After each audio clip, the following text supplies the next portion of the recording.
Iron Man 3, 2013. Jenna Ortega's very first film role came in Marvel's Iron Man 3. It's a blink and you'll miss it part, but still worth noting because it placed her in one of the biggest blockbusters of the decade.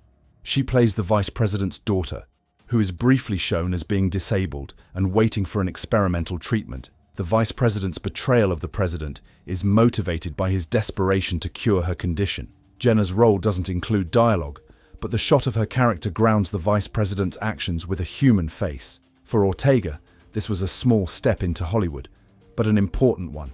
She went from Disney auditions to a Marvel set at just 10 years old. While the part didn't showcase her talent, it gave her exposure to big-budget filmmaking early in her career. Insidious. Chapter 2, 2013.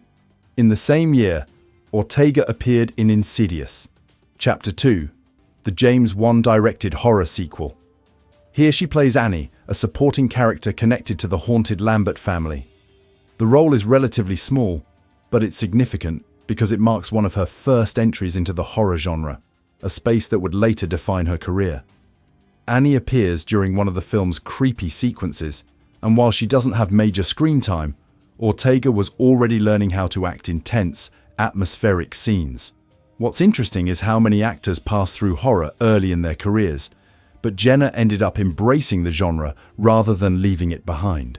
Looking back, Insidious 2 feels like a preview of what was to come. Ortega carving out her niche as a modern scream queen. Afterwards, 2015. In 2015, Jenna played Anna Chapa in Afterwards, a drama starring Marcia Gay Harden. The story follows a lonely librarian who travels to Costa Rica after losing her job, where she finds purpose again. Ortega's role is small but notable because it allowed her to step into a grounded, emotional narrative rather than just genre films. Anna interacts with Harden's character in a way that highlights innocence and authenticity. And though Ortega was still a child actress, her ability to handle more dramatic material was clear. This film didn't make much of a splash at the box office, but for Jenna, it was another stepping stone, giving her experience in an intimate indie drama setting. What stands out here is that even early on, she wasn't just chasing commercial roles. She was experimenting with different types of stories, setting the stage for the more complex performances she'd deliver later in her career. Saving Flora, 2018. Saving Flora gave Jenna Ortega her very first leading role in a feature film. She plays Dawn, the daughter of a circus owner who decides to rescue Flora, an aging elephant that can no longer perform. The movie follows their journey to save Flora from being put down, with Dawn leading the charge to give the elephant a better life. This was an important moment in Ortega's career because it was her chance to carry an entire movie. The performance required her to balance heartfelt emotion with adventurous energy, and she pulled it off convincingly. Critics noted her charm and screen presence, even though the film itself didn't become a mainstream hit. For Ortega, though, it was proof that she had the ability to go beyond side characters and comedic relief. She could actually hold a story on her shoulders. Looking back, Saving Flora was the first real glimpse of her star potential. Yes Day, 2021. In 2021, Jenna Ortega starred in Yes Day, a Netflix family comedy alongside Jennifer Garner and Edgar Ramirez. She plays Katie Torres, the eldest daughter of a family whose parents decide to say yes to every request for a full 24 hours. Katie represents the typical skeptical teen, pushing boundaries while also craving independence. While this isn't the type of film that wins awards, it was crucial for Ortega's visibility. Yes Day was a Netflix hit, trending globally and reaching millions of households. For Jenna, it showcased her in a relatable, everyday role, contrasting sharply with the darker projects she would soon take on. What's interesting here is the range. Only a year later, she'd be known as a horror queen, but in Yes Day, she was still firmly in the family film zone. It demonstrates her ability to navigate different genres and appeal to multiple audiences, which is one reason her career skyrocketed afterward. Songbird, 2020. Also in 2020, Jenna Ortega appeared in Songbird, a pandemic thriller produced by Michael Bay, set in a near future where COVID-19 has mutated into a deadlier virus. The film aimed to capture a dystopian, quarantined world. Ortega plays Izzy, a teenager navigating survival in this bleak environment. The movie itself was poorly received. Many criticized it as exploitative, since it came out while the real pandemic was still ongoing. But Ortega's role gave her a chance to work in a darker, more serious thriller that leaned into tension and fear. While it didn't showcase her full potential the way later films would, Songbird added another notch to her growing reputation as an actress, willing to take on intense material. Even though the movie quickly faded from public memory, for Ortega, it was part of her transition away from being typecast as a child or teen actress into more mature and risky projects. The Fallout, 2021. The Fallout is widely regarded as Jenna Ortega's breakthrough in dramatic acting. She plays Vada Cavell, a high school student grappling with the aftermath of a school shooting. The film doesn't shy away from heavy themes like trauma, survivor's guilt, and the struggle to move forward. Ortega delivers a raw, vulnerable performance that critics called hauntingly authentic. This was the first time she was trusted with a complex, emotionally demanding lead role in a serious indie drama, and she nailed it. The film premiered at SXSW, earning strong reviews, and many singled out Ortega's work as a career-defining moment. What makes this role stand out is how different it is from her horror projects. There are no jump scares or supernatural elements here, just human pain and resilience. The Fallout proved that Jenna wasn't just a scream queen in the making. She could carry nuanced drama and had the range to compete with seasoned actors. Scream, 2022. In 2022, Jenna Ortega exploded into mainstream recognition with her role as Tara Carpenter in Scream. This fifth entry in the iconic horror franchise reintroduced Ghostface to a new generation, and Ortega's opening scene immediately set the tone. Tara is attacked in the film's brutal first sequence, surviving but left seriously injured. That survival twist broke franchise tradition, as previous opening scene victims never lived. Tara then becomes one of the central figures in the story, balancing vulnerability with resilience. For Ortega, this was career-defining. She wasn't just in a big horror film, she was in the horror franchise. Fans and critics alike praised her performance, noting that she brought a mix of fear, wit, and defiance that made Tara stand out. It firmly established Ortega as Hollywood's new Scream Queen, ensuring she'd return in sequels and solidifying her reputation as one of the most important young actors in modern horror. X, 2022. That same year, Jenna Ortega shocked audiences again in X, a 24's gritty slasher directed by Ty West. She plays Lorraine,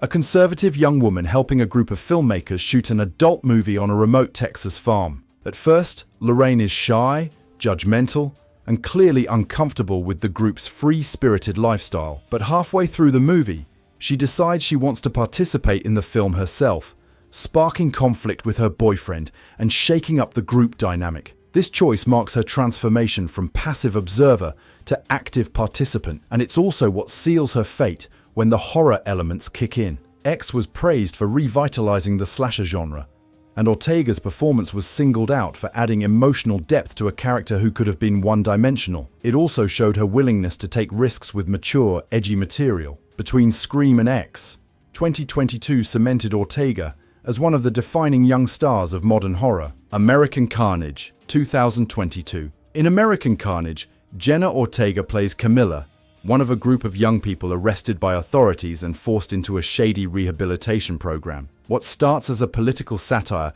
quickly spirals into horror when the program reveals itself as a twisted scheme involving exploitation and body swapping. The movie tries to mix comedy, social commentary, and gore, with Ortega once again standing out as a strong presence among the ensemble cast. Her character represents resilience and defiance against an oppressive system, a theme that echoes many of her other roles. While the film itself didn't reach the mainstream impact of Scream or X, it was another example of Ortega choosing edgy, unconventional projects instead of playing it safe. For fans, it reinforced her reputation as an actress who thrives in horror while also tackling stories with political and cultural subtext.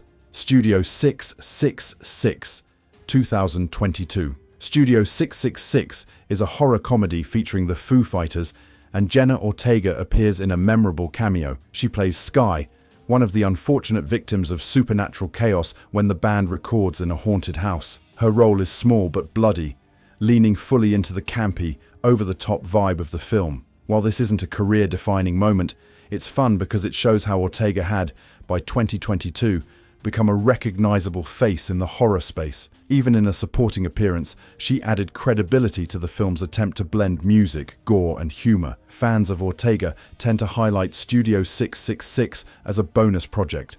Not essential viewing, but another notch in her increasingly horror-heavy resume. It's proof that by this point, even brief roles were drawing attention simply because she was in them. Scream 6. 2023. Jenna Ortega returned as Tara Carpenter in Scream 6, taking on a much larger role than in the previous film. This time, Tara is not just the survivor of Ghostface's attack, but one of the central heroines driving the story. Set in New York City, the film expands the scale while focusing on Tara's bond with her sister Sam, played by Melissa Barrera. Ortega delivers a confident performance, showing Tara's growth from traumatized victim to fierce survivor who refuses to let Ghostface control her life. The movie was a box office success and cemented Ortega as the face of the new Scream era. By this point, critics and fans were calling her the new generation Scream Queen, a title she fully earned. Scream 6 proved she wasn't just a supporting player in horror, she was leading the charge in one of the genre's most iconic franchises.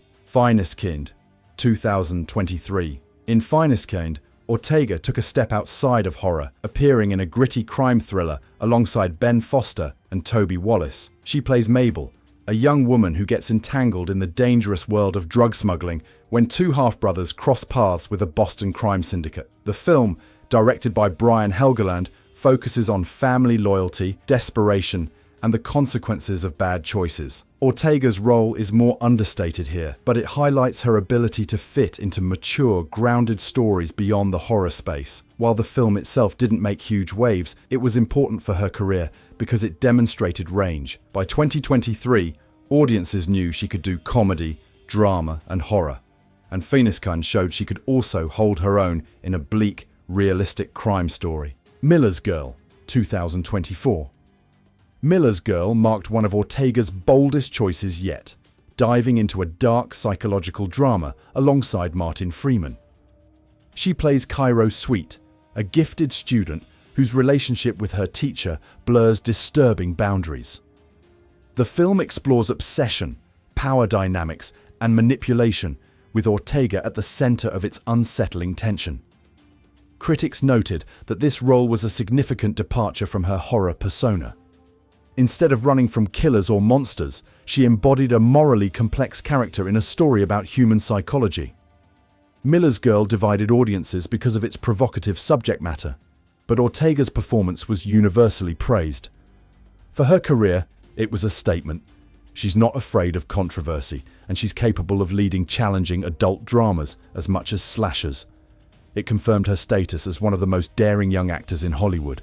The Babysitter, Killer Queen, 2020. In The Babysitter, Killer Queen, Jenna Ortega joins Netflix's over-the-top horror comedy sequel as Phoebe Atwell, a mysterious new character who quickly becomes central to the story. Unlike her earlier, quieter roles, Phoebe is rebellious, sarcastic, and tough, a perfect fit for Ortega's sharp delivery. The movie follows Cole, the survivor from the first film, who once again gets caught up in a satanic cult of teenagers. Phoebe starts off as an outsider, but by the end, she becomes Cole's ally against the blood-soaked madness around them. The film is campy and chaotic, but Ortega manages to stand out by bringing some grounding to the absurdity. This role was important for her career, because it was one of the first times she got to play a horror-driven character with both comedic and emotional weight. Even in a film that critics dismissed as messy, Ortega's performance was consistently praised as one of the best parts.